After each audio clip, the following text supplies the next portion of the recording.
about us. You know it's not about us. You know it's not about us.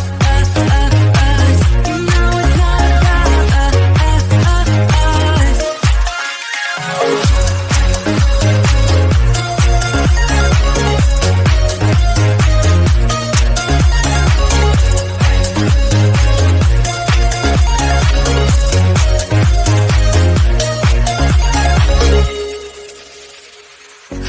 I'm arsenic, but you don't mind that I'm toxic.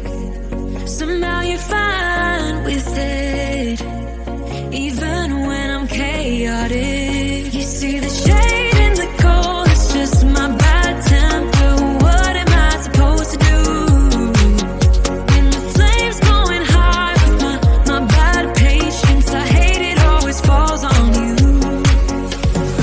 You know it's not about our love fading. You know it's not about, yeah. You know it's not about our love ending. You know it's not about, it's not about us.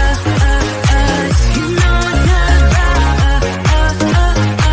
You know it's not about us. You know it's not about us.